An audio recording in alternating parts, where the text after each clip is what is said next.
Hush. Listen to the whimpers echoing down the cold marble hallways of the Mercer estate. They belong to a 4-year-old boy, the sole heir to the most powerful pack in the Pacific Northwest. Everyone claimed the child was simply born, broken, feral, and cursed. They were lying. He was being systematically destroyed. Hazel parked her battered Ford Taurus near the sprawling service entrance of the Mercer estate, her hands trembling as she gripped the steering wheel. She needed this job. With her younger sister's hospital bills piling up back in Seattle, securing a position as a live-in maid for Alpha Grayson, Mercer was a lottery win she couldn't afford to lose. Hazel was a quiet, unassuming Omega, from a fragmented pack down in Oregon. She had a gift for keeping her head down, masking her scent, and scrubbing floors until they gleamed. She wasn't here for pack politics. She was here for a paycheck. The Mercer estate was a fortress of glass, stone, and dark timber, tucked deep within the Snoqualmie pine forests. It was breathtakingly beautiful, yet suffocatingly cold. The staff moved like ghosts, speaking in hushed tones, their eyes constantly darting toward the heavy oak doors of the east wing. That was where the Alpha resided, and more importantly, it was where his son, Finn, was kept. On her 3rd day, Hazel finally saw the boy everyone whispered about.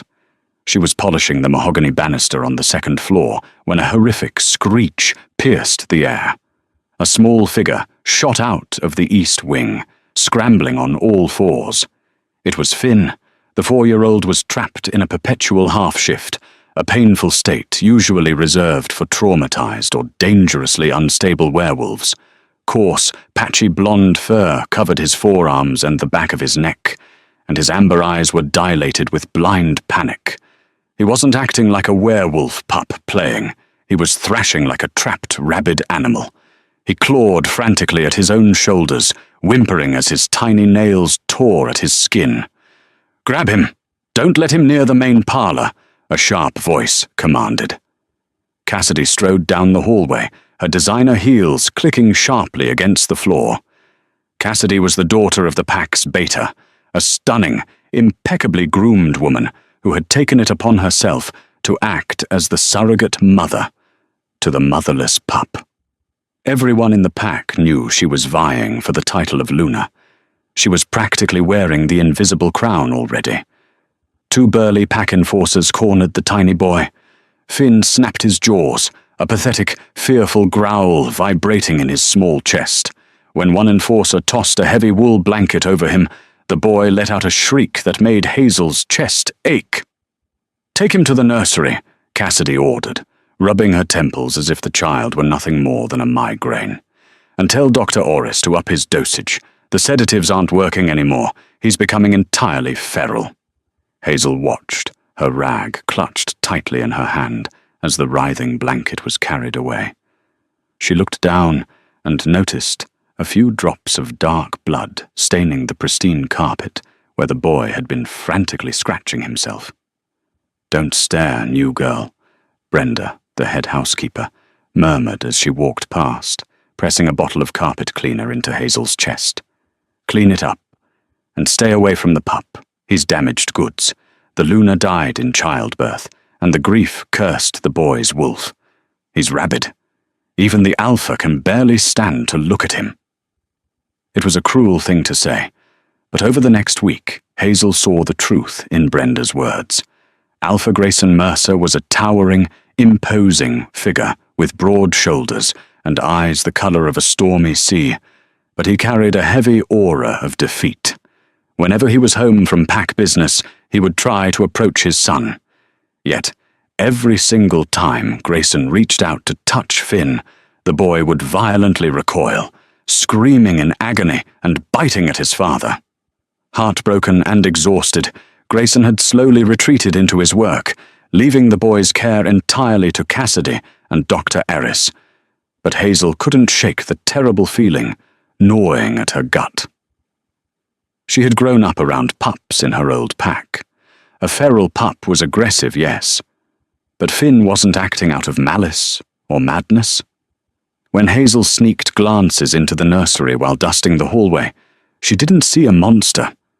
She saw a child who was shivering, hiding in the darkest corners of the room, crying until his voice went hoarse. He was constantly digging his fingers into the thick fur at the base of his neck, whining as if he were being burned alive. Something wasn't right. The pack doctor claimed it was a psychological rejection of his wolf half. Cassidy claimed he was just a bad seed. But Hazel, who had spent her life observing the things powerful people ignored, knew what deep, unadulterated physical pain looked like. The turning point happened on a miserable, rain-soaked Tuesday. Grayson had returned early from a territory dispute, looking haggard. He had brought a small, carved wooden wolf toy for Finn. When he entered the nursery, the house fell dead silent. A moment later, the silence was shattered by a scream of pure, tortured agony from the boy, followed by the sound of breaking wood. Grayson emerged a minute later, his hand bleeding from a deep bite mark, his face a mask of absolute devastation. "Lock the door," Grayson rasped to Cassidy, his voice cracking. "Just keep him safe. I can't do this right now." He turned and walked down the hall, looking like a man who had lost everything. Cassidy sighed dramatically. Look at the mess he made. He threw himself into the fireplace ashes and tore up the cushions. She spotted Hazel standing near the linen closet. "You, Omega, go clean the filth off the boy. He smells like a wet, dirty stray. Use the heavy-duty lye soap in the guest washroom. If he bites you, muzzle him." Hazel nodded submissively, keeping her eyes glued to the floor. "Yes, ma'am." She gathered some fresh towels, but she didn't grab the harsh lye soap. Instead, she retrieved a bottle of mild, oatmeal-based pup shampoo she kept in her own duffel bag. When she unlocked the heavy nursery door, the room was a disaster. Ash and feathers were everywhere. Finn was huddled under a heavy oak desk, a tiny, trembling ball of ash-covered fur and pale skin. Hazel didn't approach him like a threat. She knelt near the door, keeping her posture low and non-threatening, exposing her neck slightly in the traditional Omega gesture of harmlessness. "Hi, Finn," she whispered, her voice soft and melodic. "I'm Hazel. I'm not going to hurt you." The boy growled, pressing himself harder against the wall. His hands twitched, immediately going to the back of his neck to scratch frantically. "I know it hurts," Hazel murmured, slowly sliding a small piece of plain, cooked chicken across the floor. "I just want to wash the ashes off. The water will feel nice." It took 45 minutes of patient coaxing, but exhaustion finally won over panic. Finn, shivering and panting heavily, allowed Hazel to wrap him in a soft towel and carry him into the adjoining master bathroom. She drew a warm bath in the massive clawfoot tub, ensuring the temperature was perfectly lukewarm, knowing a werewolf's elevated body heat made hot water uncomfortable. She gently lowered him into the water. Finn tensed, whimpering loudly, his small hands splashing water over the edge. Hazel hummed a quiet lullaby from her childhood, slowly pouring the water over his shoulders with a plastic cup. The boy eventually stopped thrashing, leaning forward slightly as the warm water soaked into his matted, ashy fur. "See? Not so bad," Hazel whispered, lathering the oatmeal soap in her hands before gently massaging it into his back. As she worked her fingers through the thick, coarse fur along his spine and the base of his neck, she noticed how strangely the fur was clumped. It wasn't just dirt or dried mud. The skin beneath was angry, inflamed, and raw. Hazel frowned, leaning in closer under the bright bathroom vanity lights. She rinsed away the soap and gently parted the wet fur at the nape of his neck. Her breath hitched in her throat. Embedded deep against the boy's scalp, camouflaged perfectly by the thick roots of his fur, was a cluster of tiny metallic objects. Hazel squinted, her stomach dropping in horror. They weren't scabs, They weren't ticks. They were silver barbs. Microscopic, needle-like splinters of pure silver had been deliberately woven into the roots of the pup's fur, piercing the very top layer of his skin. Because werewolves are lethally allergic to silver, the metal was constantly burning him, preventing his body from healing. But the cruelty went deeper. The barbs were tied with incredibly fine, nearly invisible transparent thread. Every time the boy moved his neck, every time he tried to shift forms or even breathed heavily, the thread pulled, causing the silver needles to scrape and tear against his sensitive nerve endings. Goddess above, Hazel thought, her hands beginning to shake uncontrollably. He's not feral. He's being tortured. Whenever Grayson tried to hold his son, the pressure of his father's hands would press the silver needles deeper into his flesh, causing the boy excruciating pain. No wonder Finn screamed and bit his father. He associated his father's touch with sheer, burning agony. Hazel carefully reached for a pair of sterilized tweezers from the first aid kit on the counter. "Shh, Finn, stay still, sweet boy. I'm going to help," she breathed, tears pricking her eyes. With extreme precision, she grasped one of the silver barbs and pulled. Finn let out a sharp yelp, but as the silver left his skin, a tiny sigh of relief followed. Hazel pulled another, then another. As she dropped the tiny, bloody metal splinters onto a white tissue, she noticed something else. A sickly sweet odor was emanating from the barbs. Wolfsbane. The silver had been dipped in diluted liquid wolfsbane. It was a calculated, brilliant, and utterly evil concoction designed to keep the pup weak, delirious, and unable to properly shift or heal, creating the exact symptoms of moon fever. Hazel stared at the transparent thread binding the barbs together. It wasn't fishing line. It was a high-grade, specialized silk thread. A memory flashed in Hazel's mind.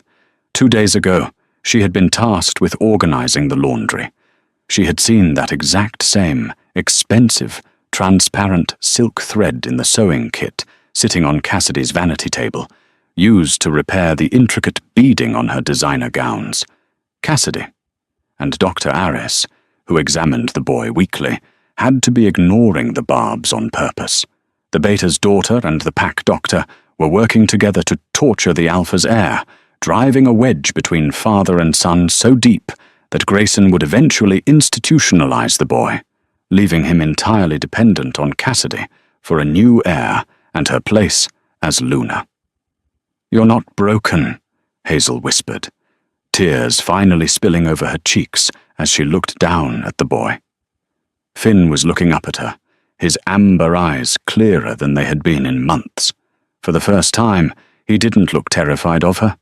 He leaned his wet head against her arm, a rumbling, raspy purr building in his chest. Suddenly, the sharp click-clack of designer heels echoed on the hardwood floor of the nursery outside the bathroom. "Omega, are you done drowning the little beast yet?" Cassidy's voice cut through the door, sharp and impatient. The brass doorknob began to turn. Hazel panicked. She looked at the bloody silver needles on the tissue. If Cassidy saw them, if she knew Hazel had discovered the secret, Hazel wouldn't just be fired, she would be killed, and Finn would be left entirely at their mercy. Hazel's heart hammered a frantic rhythm against her ribs. With mere seconds to spare, she snatched the blood-spotted tissue containing the silver barbs and shoved it deep into the pocket of her canvas apron. She splashed a handful of warm water over Finn's neck, washing away the residual traces of blood just as the brass doorknob turned. Cassidy stepped into the humid bathroom, her nose crinkling in profound disgust. She wore a tailored crimson dress, the fabric rustling aggressively. "What is taking so long?" Cassidy demanded, her gaze sweeping over the wet floor, the tub, and finally resting on Hazel. "I told you to wash him, not open a day spa." Hazel kept her head bowed, adopting the perfect posture of a terrified Omega. "I apologize, Miss Cassidy. The ash was heavily matted in his fur." I'm just rinsing the last of it out now." Cassidy sneered, looking at the shivering boy in the tub. Finn had curled his knees to his chest, but notably, he wasn't thrashing. He wasn't screaming. Cassidy's eyes narrowed slightly, a flicker of confusion crossing her perfectly contoured face. She took a step closer. Hazel's breath caught. If Cassidy touched the back of his neck and felt that the barbs were gone, Hazel would be dead before she could reach the door. "Get him out, dry him roughly, and lock him in the crate," Cassidy ordered, waving her manicured hand dismissively. "Dr. Linus Aris is coming by tomorrow to administer a heavier sedative. The Alpha is hosting the regional Seattle PAX this weekend for the Winter Solstice Gala, and I will not have this feral creature embarrassing us in front of the Bellevue and Tacoma Alphas." "Yes, ma'am," Hazel whispered. As soon as Cassidy's heels clicked down the hallway, Hazel exhaled a shaky breath. She turned back to Finn, carefully wrapping him in the fluffiest towel she could find. Over the next hour, she painstakingly removed the remaining 42 silver barbs from the pup's skin. By the time she finished, Finn was exhausted, but peaceful. The agonizing fever radiating from his tiny body was already beginning to break. He fell asleep in a real bed for the first time in months, curled around the wooden wolf toy Grayson had brought him. Over the next 4 days, Hazel played a terrifying game of deception. She volunteered for every shift in the East Wing, using her cleaning duties as a cover to secretly monitor Finn. Without the constant burn of silver and the toxic haze of wolfsbane in his system, the pup's transformation was miraculous. The patchy, coarse fur began to recede into his skin, leaving a pale, bruised, but undeniably human boy. The feral, glassy look in his amber eyes was replaced with quiet, traumatized caution. He stopped shrieking. He stopped tearing at his own flesh. He also began to wait for Hazel. When she slipped into the nursery with plates of scrambled eggs or fresh fruit, Finn would emerge from beneath the heavy oak desk and sit beside her, resting his small head against her knee. Hazel's heart swelled with a fierce, protective love she had never anticipated feeling, but the peace was a fragile illusion, and it shattered on Thursday afternoon. Hazel was dusting the corridor when Dr. Linus Aris arrived. He was a tall, gaunt man with cold eyes and a briefcase full of chemical restraints. He and Cassidy entered the nursery together. Hazel lingered by the door, pretending to polish a brass sconce, her enhanced hearing straining to catch their words. "He's entirely too quiet," Cassidy murmured. "Usually he's howling by now." "The sedative must be accumulating in his system," Dr. Aris replied smoothly. He approached Finn, who shrank back into the corner. "Let's check the implantation site. We might need to apply a fresh coat of the wolfsbane solution." Hazel gripped her dusting cloth until her knuckles turned white. There was a long, terrifying silence from inside the room. "Where are they?" Dr. Aris's voice suddenly hissed, sharp and panicked. "Cassidy, the bindings are gone, all of them. The skin is healing." "What?" Cassidy gasped. "How? Did he scratch them out?" "Impossible. The silk thread was anchored deep. Someone removed them. Someone with a delicate hand and a lot of patience." The doctor's footsteps paced rapidly. "If Grayson finds out, if he sees the boy like this, human and healing, our entire arrangement falls apart. The board at Chase Bank expects the joint account wire transfers to clear by Monday, once you secure your position as Luna. We need the boy declared legally insane and shipped to the Blackwood Psychiatric Facility by tomorrow night, during the gala." "Fine," Cassidy snapped, her voice trembling with cold rage. "Sedate him heavily. Make him look comatose. Tomorrow night, I'll tell Grayson the boy had a massive seizure and needs institutionalizing. As for whoever removed those barbs, I'm going to find out. I'll fire the entire housekeeping staff if I have to." Hazel backed away from the door, her blood running cold. They were going to steal Finn away and lock him in a concrete cell. She had to tell the Alpha, but she was a nobody, a nameless omega from a fractured pack. Grayson Mercer was drowning in his own grief and heavily guarded. He wouldn't just take her word against his beta's daughter and the pack physician. She needed undeniable concrete proof, and she had exactly 24 hours to get it. Friday evening arrived with a torrential downpour, mirroring the dark mood inside the Mercer estate. The sprawling mansion was illuminated with thousands of crystal lights for the winter solstice gala. Expensive cars lined the circular driveway, and the main ballroom was filled with powerful, wealthy shifters from across the Pacific Northwest. Grayson stood near the grand fireplace, a glass of expensive bourbon clutched in his hand. He looked regal in his tailored black tuxedo, but his eyes were hollow, haunted by the supposed deterioration of his only son. Cassidy clung to his arm, draped in a shimmering silver gown, playing the role of the tragic, supportive future Luna to perfection. While the rest of the staff was frantically serving champagne and caviar, Hazel slipped away from the kitchens.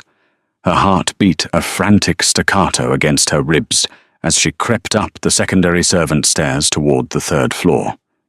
Cassidy's private suite was located at the end of the hall, guarded by a heavy biometric lock. Fortunately, Hazel had spent the last 2 days observing Cassidy's routines. She knew the vanity code was simply the date of Grayson's birthday, a pathetic testament to Cassidy's obsession. Hazel punched in the numbers. The lock clicked, and she pushed the door open, slipping inside the dark, heavy-scented room. She moved quickly, tossing aside silk scarves and designer handbags. She checked the vanity drawers, the bedside tables, and finally, a walk-in closet that was larger than Hazel's childhood home. Hidden behind a row of winter coats, Hazel found a locked, velvet-lined jewelry box. Grabbing a heavy bronze paperweight from the desk, Hazel smashed the delicate lock. Inside, she found exactly what she was praying for: a spool of the specialized transparent silk thread, a small glass vial containing a murky, yellowish liquid that reeked of sweet, concentrated wolfsbane.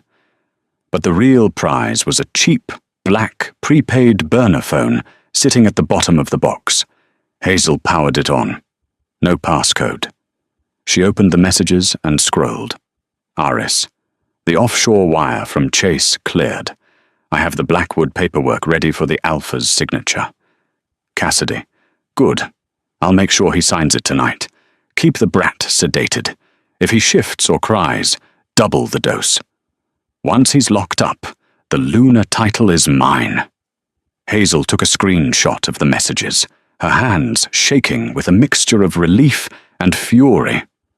She shoved the phone, the thread, and the vial into her pockets. She turned to leave, but as she stepped out into the hallway, a massive figure blocked her path. It was Silas, the pack's head enforcer. He was a scarred, imposing veteran who answered only to Grayson. "What are you doing up here, Omega?" Silas growled, his hand resting on the hilt of his tactical knife. "This floor is off limits during the gala." Hazel didn't cower. She didn't drop her gaze. For the first time since arriving at the Mercer estate, she let her protective instincts override her submissive nature. "I need to see the Alpha," Hazel said, her voice remarkably steady. "Right now. It's about his son." Silas narrowed his eyes. "The Alpha is hosting. If you have a maintenance issue, take it up with Brenda." "It's not a maintenance issue." Hazel stepped forward, pulling the burner phone and the vial of wolfsbane from her pocket. She shoved the screen toward Silas's face. "Read it. Cassidy and Dr. Aris have been torturing Finn.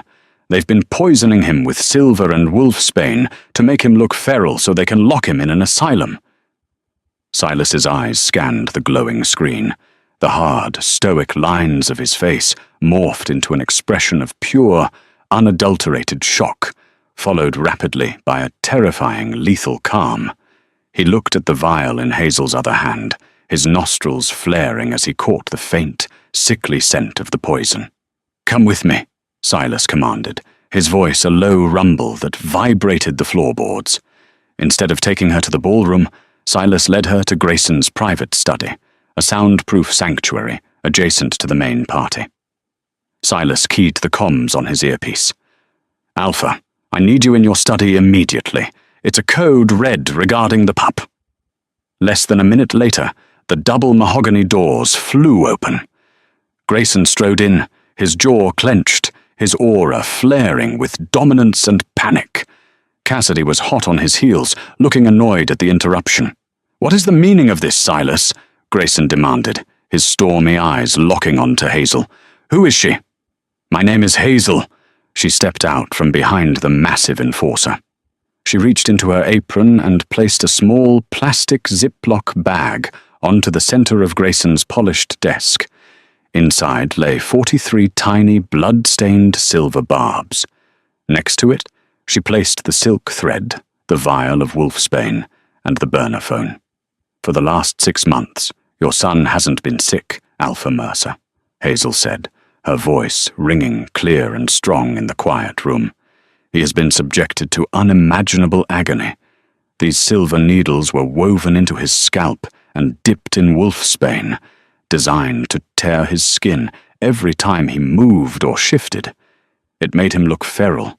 It made him scream when you touched him, because your hands pressed the silver deeper into his flesh." Grayson froze, the color completely drained from his face.